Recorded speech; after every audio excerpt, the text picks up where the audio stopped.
Good morning. Good morning. Today is Spill the Tea, and we have Ashlee here, who is a breathwork facilitator. I can't wait to chat with her. I have been waiting weeks to just connect and learn all things breathwork. So she's personal and team growth coach, a certified trauma-informed breathwork facilitator, and believes that burnout is not a destination and more people should focus on avoiding it instead of accepting it as the inevitable result of adulting. I love that so much. So many of us get into that, like almost the hamster wheel of fight or flight, right? Yeah, exactly. And I think we've all maybe been there before, depending on where you're at in life. And I think just over the past few years, specifically, when I talk to more and more people, I keep hearing this thing like, oh, I'm just going to work until I burn out and then I'll have a break. It used to be you would work until retirement and then that would be your break. And now apparently a lot of people are putting burnout as a break, and it really, really isn't a break.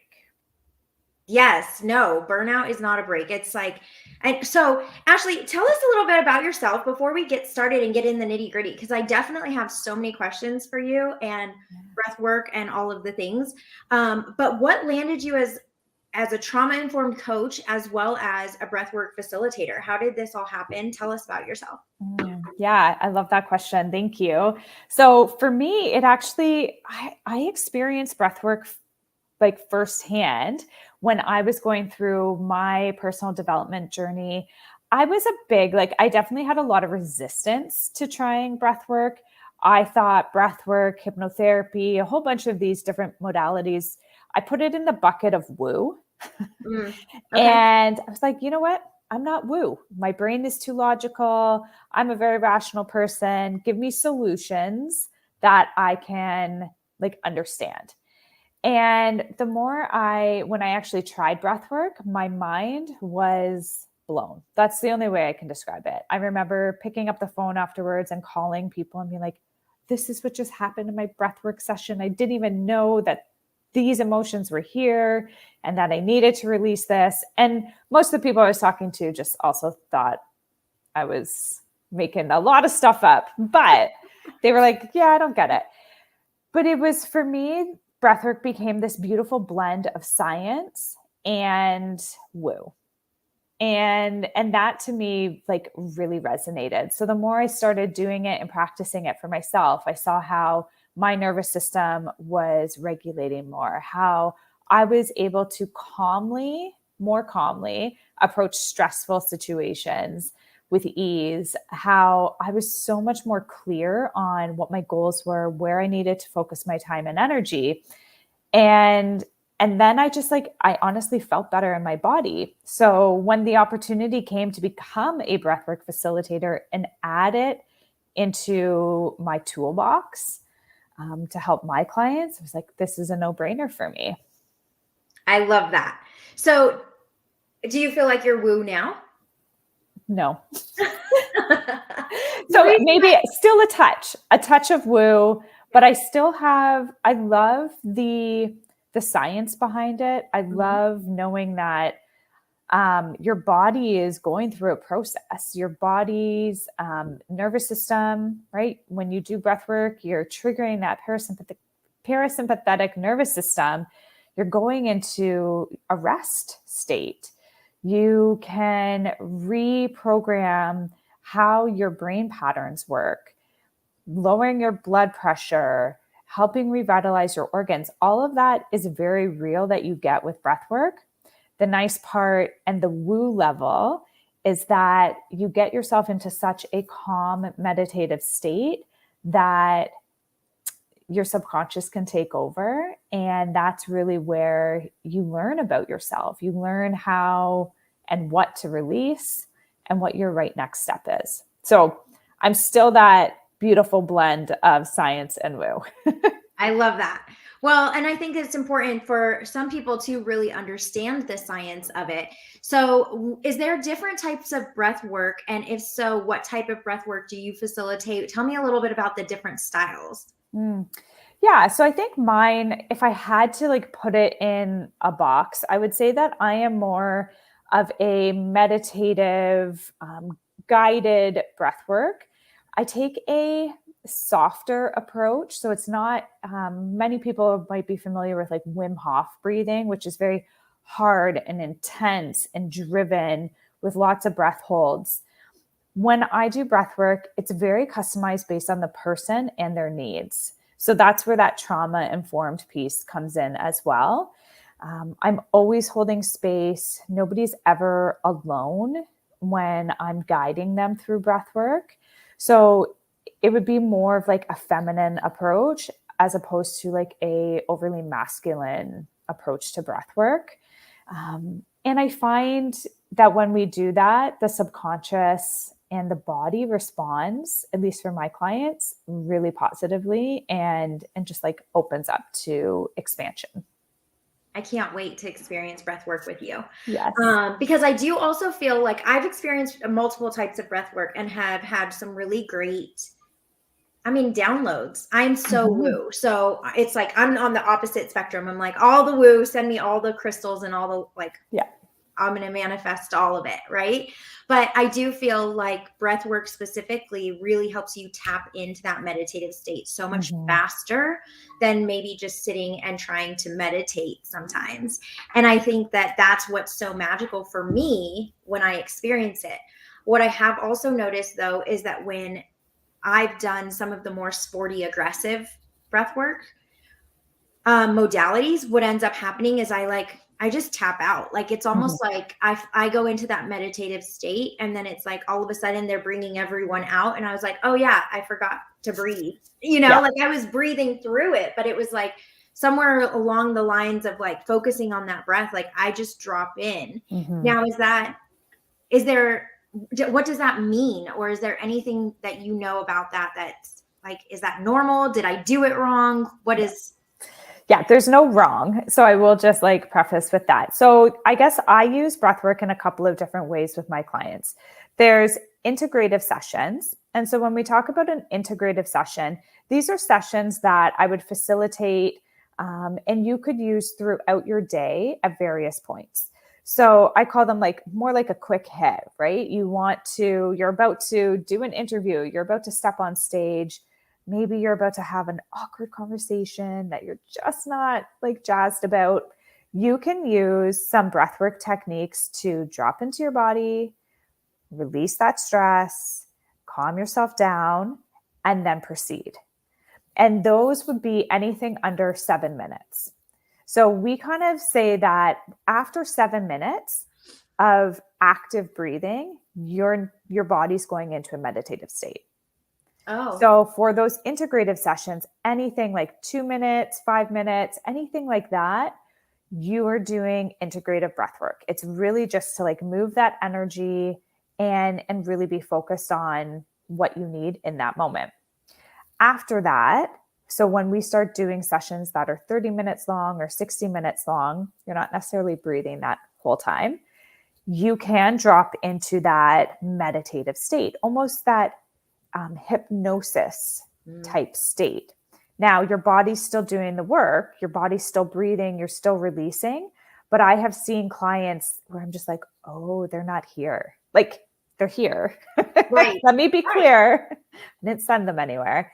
Their bodies are here. They're still doing the breath, but they are in that deep, deep meditative state, and they are receiving and releasing whatever needs to be released in that moment. So it is completely normal. And even when I receive breath work, there are times when all of a sudden they're calling us back and I'm like, did I fall asleep? I don't think I fell asleep, but I was not here. Yes. I love that. Well, it makes me feel good too, because I was like, well, I also remember a couple of times that I've done breath work. I would get frustrated because I didn't want to breathe the way I was being told to breathe. Yeah, totally.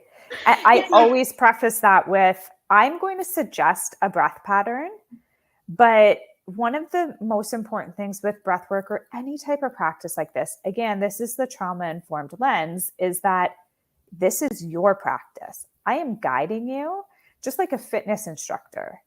I am guiding you, but there are always modifications. If Mm. you don't like a breath pattern or it's not serving you right now and your body is saying, do this instead, when you don't listen to your body and you force that breath pattern that you don't want to be doing, you're kind of defeating the purpose of the breath. That's so interesting. I'm just thinking about it too, because I'm a nose breather. So when Mm, it's like I'm asked to breathe out of my mouth in and out, I'm like, well, I can't, it feels so uncomfortable. But there's also times where I've done it anyway. And it's like, okay, overcome the obstacle. You can do it. yeah. Yeah. But I think that just like you said, it's also how do I feel in that moment? But Yeah. thank you for giving everyone the permission to do that, because I think Mm-hmm. sometimes just like it's like, are we doing it wrong? Is this right? Is this, and obviously I for me, it's undeniable the results and the things that come up and the clarity that you can potentially obtain in that state of mind. Yeah. Um, which I think is so powerful. And that's why it's like, oh, it's the undeniable woo. Yes. And that's what I like about it. But there is a bit of we have to build that trust, right? Mhm. And when I work with people, that is a lot of what we're doing is building trust so that when, if I know that you aren't keen necessarily on breathing and taking in a lot of oxygen through your mouth, I might start with you with some nose breath patterns and then kind of open that window of tolerance for you of how do we get you into different breath patterns that are going to give you something different, a different experience. And the bringing oxygen in through your mouth, you're obviously able to bring in a lot more when you breathe just through your mouth. So I classify that, and it is challenging. That's the part of breath work. It Yeah. is challenging, but when we do some heavy, like breathing patterns through our mouths, and then we transition at the end towards nose and mouth, like breathing in through your nose and then out through your mouth, your body can go, oh, I just worked really hard. And now this feels so resourced. And a lot of those messages and those downloads come when you're in that calmer state. So you can work to release at the beginning and then calm and integrate at the end. I love that. Mm-hmm. I did breath work one time before a cold plunge. It was game changing. Have you ever done that? Yes, I have. It was more the Wim Hof Okay. breath work that we did. And again, it's so amazing the stories that we tell ourselves of what we can't do. So I remember doing this and they said to me, like, you're going to hold your breath for a minute and a half. I was like, I can't hold my breath for a minute and a half. I can't do that. And I did. It was actually really quite easy. And then, yeah, when we did the cold plunge, like just so many stories we tell ourselves that now through breath work, I realize that's a story I'm telling myself. Here's how to get rid of it. Yeah. And yeah, how was your experience with that? Well, I just felt like my whole nervous system was so much more calm that when I went into the cold water, I was like, oh, this is easy. Yeah. It felt so easy in comparison to what I had experienced before. And then what I realized, because it was also like a cold plunge and then the hot tub afterwards, Mm-hmm. the hot tub was actually harder for me Yeah. because I was so cold and like my body had adjusted and was just so almost. calm. It absolutely hurt. Yeah. And so then I got in the hot water and I was like, I kind of want to go back to the cold. And that was never, it's like, I remember one of my friends asked, like, let's integrate that whole like 3-minute cold shower in the morning. And I was like, no, I have enough things to focus on in my morning routine. That is not something that I am ready or mentally capable of doing at this time. But I love cold plunges because I feel like I can set my mind up to like, all right, I'm going to go and I'm going to sit in there. But when I have the water, I feel like the shower is more difficult. Totally. I would be The interested. pouring over your head and falling onto your body. Yeah, there is something about that. I know people who still love it. I think everything we do is about our mind strength and the stories we tell ourselves. Yeah, absolutely. So tell me, how do you integrate breath work in your everyday life for you? Like, I mean, I know you facilitate it, you practice it. Tell me a little bit more about your routines and rituals around breath work. Yeah. So every morning, I like you have a healthy morning routine. It's taken me time to really find my groove with it. But I start my day usually with some sort of easy guided meditation or stretching. And then I use breath work. I use breath work to help me set up my day, help me move any of that. When you wake up and you already have anxiety about your day, I tap into breath work for that. So I will do anything from a 10-minute breath work to a 35-minute breath work session. I just listen to my recordings, my audios, and I breathe first thing in the morning. I sometimes will do sessions or like a little quick hit when I'm feeling myself getting anxious, or transitions. I find they're really, really helpful for me during big transitions. So wrapping up work, moving into family mode, or vice versa. I need to get my work brain on. I will do a few breaths to just like come back to this moment and help ease in those transitions. So that's really how I use it. I typically will try and find maybe at least once a month for me, someone else who guides breath work that I can jump in on a session with them, because there is still something so powerful about receiving breath work, being held and guided live. That is still, for me, I have the biggest transformations, the best releases, the biggest ahas when someone else is holding space for me, as opposed to me holding space for myself, if that makes sense. Yes, absolutely. Absolutely. I love that too, that you go other places for support.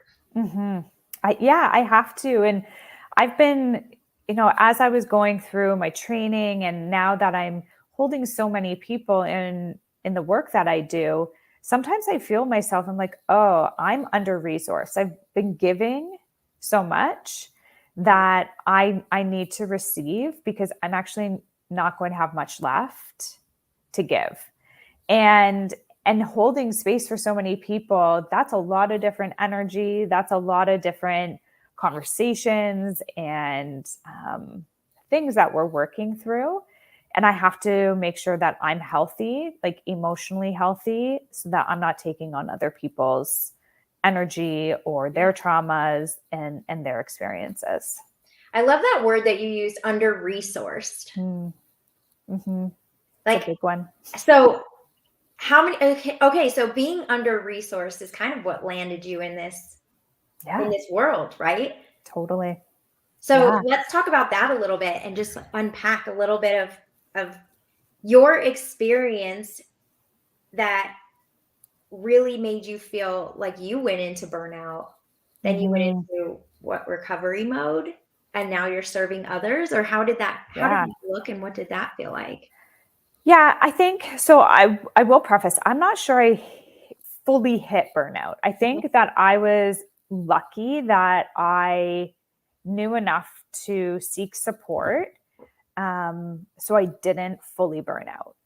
I will just like say that I was running a business with a partner, and we had decided, and mom, wife, like all the things, right? Like many of us, I had several different hats I was wearing, but I was also wearing the hat of business partner. And then my business partner and I decided, or she decided, that she wanted out of the business. And it was a huge transition. It was a huge hit to me. I think it rocked my confidence a little bit as well. And all of a sudden now I was looking at my business thinking, I'm going to have to do all of this by myself. And that's when I started to notice my resourceness was going downhill. I was projecting a lot more at home. So what that looks like is, snapping at my family, being more irritable, not sleeping well. I had no morning routine, right? Every morning I was woken up by my son and I was cranky. Like that's, I guess, just the way to explain it. I wasn't me. I wasn't happy. And I actually started working with a business coach because originally I was like, help me scale my business because now I'm on my own. And she was like, okay, I'll do that for you. And then when we started working together, I realized that she was actually working on my confidence, my well-being, all the things I didn't think I needed. And that made my business soar. Yes, She dug deep absolutely. there to save me from burnout, save me from myself, actually, and give me all of these tools so that my stress was reduced, my anxiety was going down. I had healthy habits that were supporting me every day. And that's how I actually avoided burnout, because I had a plan, I had healthy habits, and I had accountability from other people. Oh my gosh, that's awesome. Well, also, I'm like going back to your story, like when you first started, because it was like you came to this situation of transition, right? And then Mm-hmm. in that transition, you started to feel so anxious and uncomfortable, and then you doubted yourself. Now, do Yeah. you think that that was already there, or do you prior, and that it was just kind of like under the rug, or do you think that it was really circumstantial? And the reason I ask that question is because we carry so much from our childhood. I'm just Mm-hmm. wondering, like, was that living inside of you and something maybe breath work helped move out of you and through you?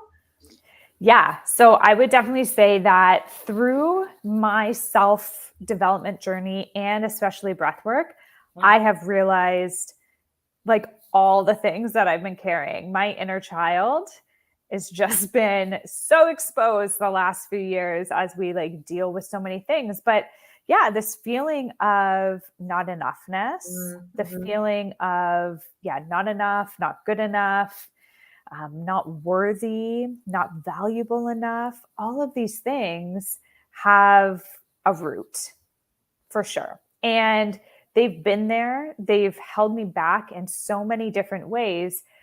But I guess the part that I find even now that I like do this work to help other people, Yeah. it's you don't sometimes know when you're in it, like when you're in that muck, when Mm. you are just on that hamster wheel, or every day you're like, this is just my life. It's really, really hard to realize that it can be healed. And I think that me right now, if I had have even talked to myself 4 years ago when I started this development journey, I wouldn't have believed myself. I would have said like, you're fine. Everyone has these beliefs. Da, da, da. This is just life. Get over it. Find some Mhm. tactical steps and make things happen. But now I know so much more about being able to look at, where did this come from? I always ask people, whose story is that? Right? Mhm. Whose story are you telling? Is it actually your story? Or is it your parents' story? Or is it your grandparents' story? Or is it something you heard on the news one time? Right. Is it It's so society's powerful. story? Yeah. Yeah. Whose story is it, and why did you put it on? Like, why did you decide that that's the story you're going to go with? Like Mhm. the story of, I don't like cold water. Is that actually mine? Or does everyone just say how much they hate cold water? Well, yeah. Yeah. I was like, well, what's the difference between cold water in the shower versus the plunge? But there's a difference. I feel There's the a difference. difference. Yes. But the story of like Right. not being worthy, or I can't grow my business the way she can grow her business, or as a woman, it's harder for me to grow my business compared to like all of these things that we do all the time. I think the biggest aha for me was being able to say, am I telling myself a story? And is it a helpful story, or is it a harmful story? Is it holding me back, or is it pushing me forward? That's such a powerful statement. Just like a great question to Mm, just every day, even, like what's yeah. holding me back today? And is this mine or is this someone else? So Yeah. somewhere Somewhere coming else. from somewhere else. Yeah. And now, now that I can recognize what I always say now, like, don't waste a good trigger. Yeah.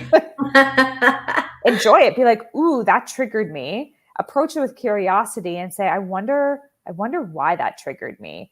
And the better you get and more self-aware you get, you don't have to necessarily go into these deep meditative breathwork sessions.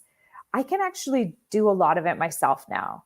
And sometimes there's a common theme coming up. I'm like, yeah, I probably should go address that. I should probably dig in. It keeps popping up, not yet healed or not yet explored.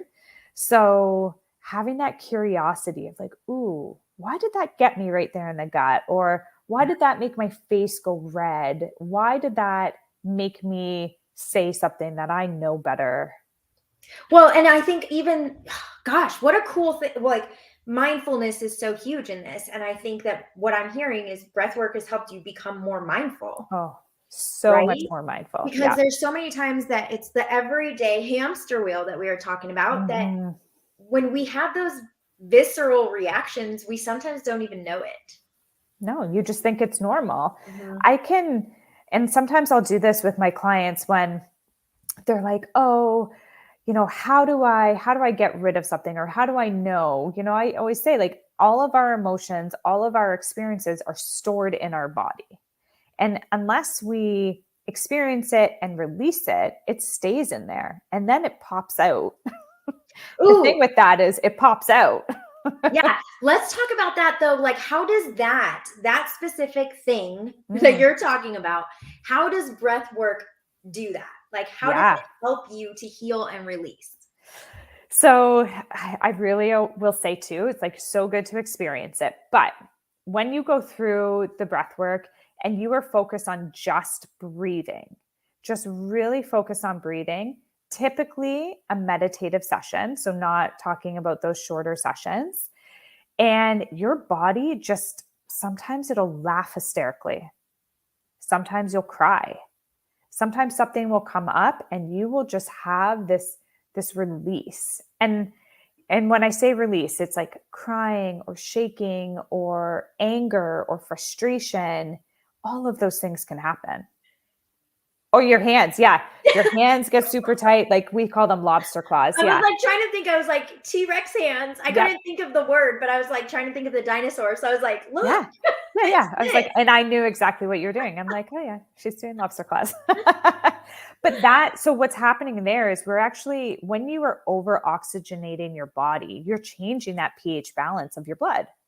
So the tingling that happens, you get tingling around your face sometimes, but really the big releases come when your body feels safe and has been given permission to let go of XYZ situation, or let go of and cry. Like maybe as a young kid, you were told, don't cry about that, right? Don't cry. Yeah. Crying is weak.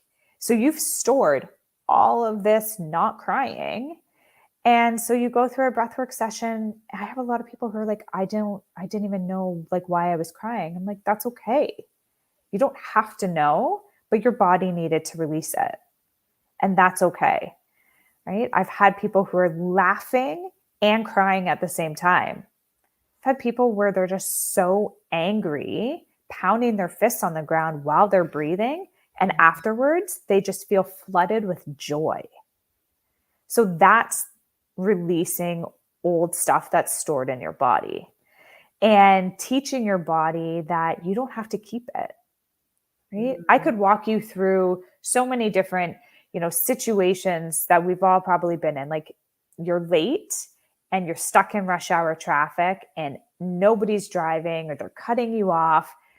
You can feel that in your body. You can feel Oh that yeah. tension, that anxiety, that anger, that frustration. And what happens when you don't release it, when you don't take a couple of deep breaths and say, not in my circle of control, it stays there. So then the next time it happens, maybe now you're slamming on your horn, right? Maybe next time you're rolling down your window and you're yelling out the window at somebody. It's like, is that really you? Is that really a way we want to be reacting to things? So when I see that happening all around, people yelling at each other, neighbor disputes, people fighting. We laugh about Karens, right? Right. That to me is an emotionally not regulated person who has a lot stored and hasn't had a safe space to release it appropriately. They're releasing it all over the place on other people. And that's not really what it's meant for. Does that make sense? Yeah, absolutely. Yeah, absolutely. So when I feel like I almost feel like this is what I'm picturing is like, when you go to the doctor's office, like you have these symptoms and you're going to fix the symptoms, right? And I feel like breath work helps with the symptoms. It helps you to, I mean, it's almost like taking control back, but initially it's not even maybe taking control. It's just learning to surrender in a new way to also release, right? So when someone that has never done breath work before is interested, you've given us so many reasons of why they would need it. How often should they be doing this? Like, what is a realistic like entry point? I mean, I know for you, you're probably like every day, all the time, incorporated in your whole life, right? But for someone brand new starting out, that's kind of like, what is this? What does that look like? What would you say is the protocol? Yeah. I mean, it depends to kind of where you're at with your nervous system.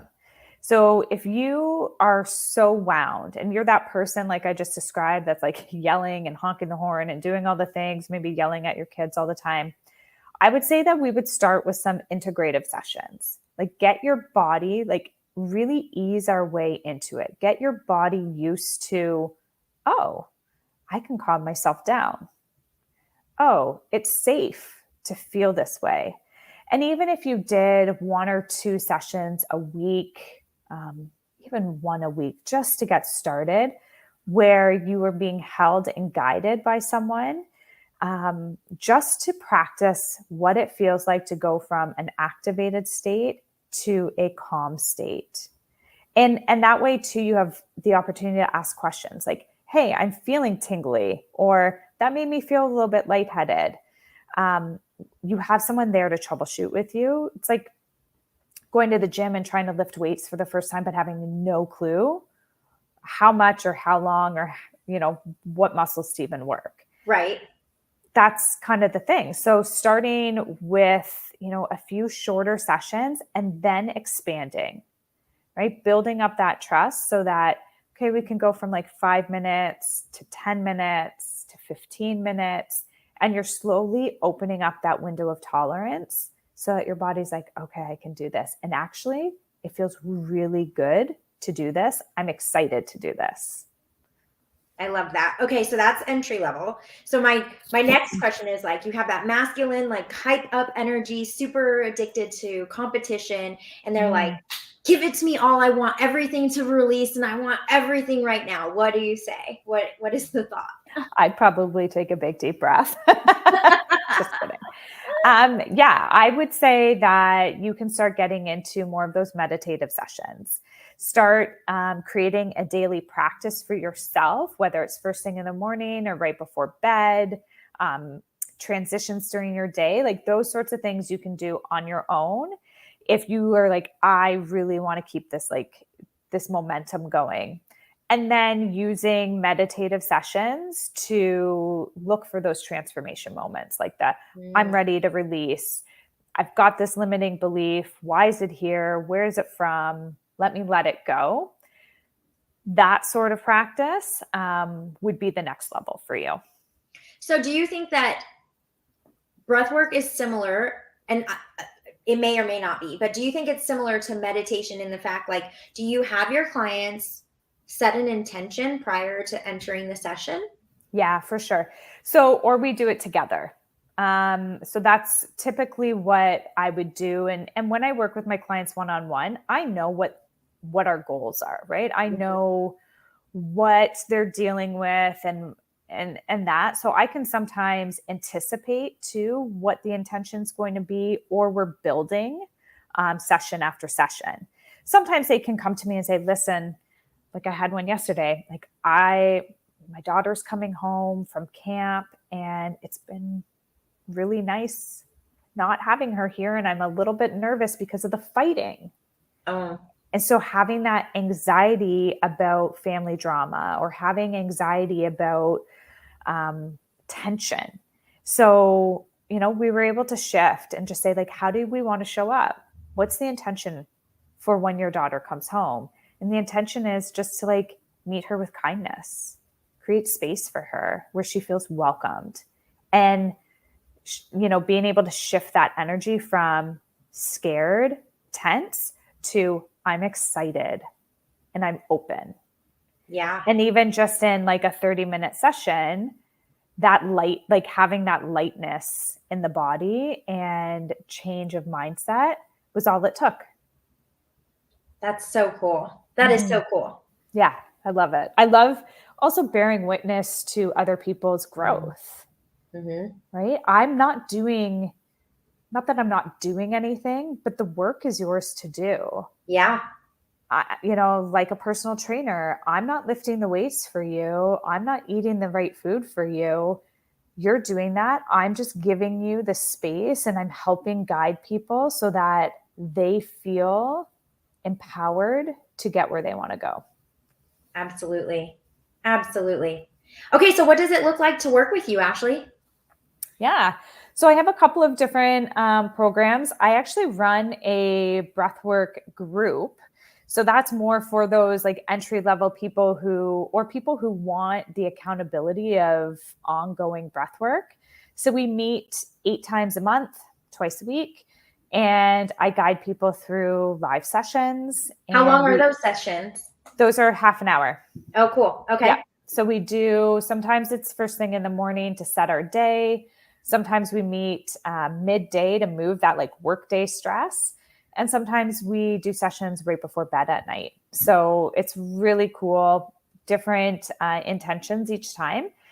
And then the other way that people work with me is one-on-one. So you're ready to kind of take your life, your business to the next level. And you want to ditch your limiting beliefs and tap into your subconscious so that you can actually start doing the things that you really want to do. I love it. I love it so much. So when you have a one-on-one client, are you doing breathwork one-on-one with them twice a week, or what does that look like? So we typically will meet once a week. Okay. But they also get access to the group. Oh, So okay. So I always make sure that when I have like my one-on-one clients, they get access to that group so that they can do the regular practice. And all of the group sessions are recorded too, so that if you can't make a live session, you have the recordings to help with your practice.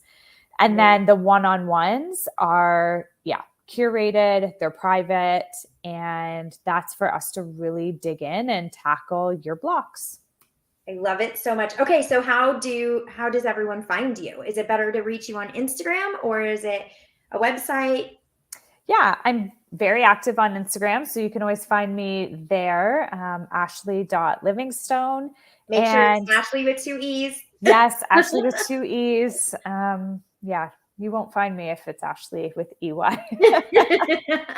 And then, the other way is my website. So on my website, I have all the links to my different programs and ways to get in touch with me if you want more info. Lovely. I love it so much.